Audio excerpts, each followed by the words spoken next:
Hi, I'm Laurie McCauley with Optimum Pet Vitality. Welcome to the Ultimate Exercise Challenge. And you say, what's the ultimate exercise? It's walking uphill, downhill, on an uneven surface, on a peanut ball, all by himself. Why did I teach it to my baby? I taught it to Sid because I wanted to prevent him from getting injured. So I came up with exercises to help strengthen him to decrease the chance of injury.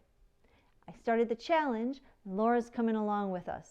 Now, in the last 2 weeks, if you haven't watched, click below and you'll get the information. We learned how to choose the right size ball, and we learned the first 2 exercises. I do want to give you a little bit of information about why I chose those 2 exercises to start. First of all, when we were talking about backing up, we're working on the muscles of the back leg. Those are the muscles of propulsion, right? It also works on the back of the muscles of the front leg, which are the muscles of deceleration.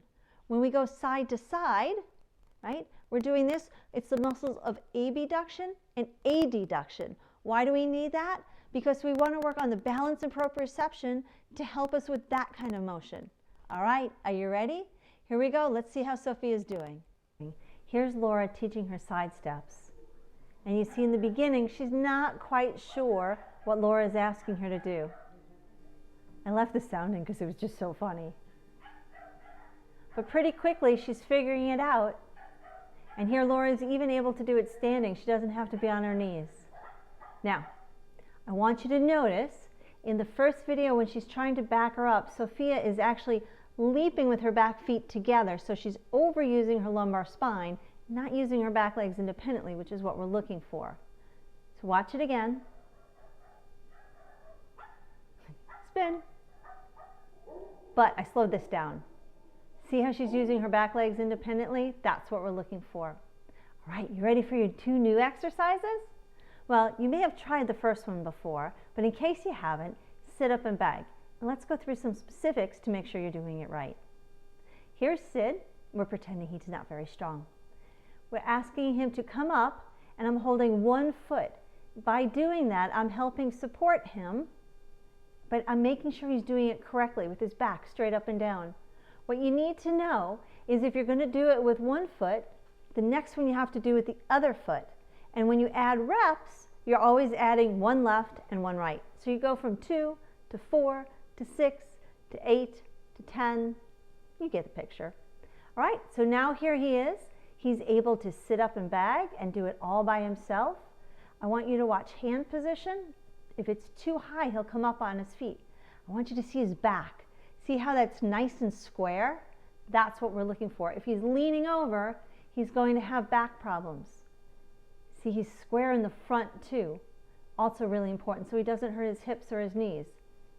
If he does come up, bring him back down by just lowering your hand. Once he's able to do this for any length of time, you can spread out, giving him the treats. So again, they can hold it for longer and longer. And remember, you're going to be doing multiple reps because they'll build strength faster. All right, here we are with Ollie. What I want you to notice here is that he's not able to sit square. This is what you're looking for. So this is not the best exercise for him if he has his knee rolled in, because it puts abnormal stress on his knees and his hips. But if you look, he is able to get his back nice and square. And that's something that's really important, one of the things that we look for. All right, time to go up on the ball with Sid. I want you to see as he comes up, I'm holding it between my legs, but it's a little squishy for me to get the food out of my pocket into his mouth at the right height, not a lot of space. But there's other things we can do. The other thing I want you to see is I want front feet on one side, back feet on the other. Here I've stepped away from the ball. I can have the food at the right distance, so it's, again, front feet are on one part, back feet are on the other. My hand was holding it. Here I'm kneeling and holding it. Again, food placement's really important. If it's too far forward, he'll tip it forward. Too far back, he'll go back. Another way to do it. Now it looks like a tree, but this could be your wall, this could be the couch, the back of the couch. He's going to come up from the side. I stick my knees into it. That makes it really stable, really easy for a beginner. Then I can relax my knees and give him a little bit more space. If I want to give him a rest, I can just put my knees back into it. As he's stronger, you may see a little bit of a wobble as there's more space, and that's okay. If his legs even tremble, that's okay. That means he's getting stronger. Well, I hope you had fun. I hope you learn. If you're following along with us, wouldn't it be fun to do it with a friend?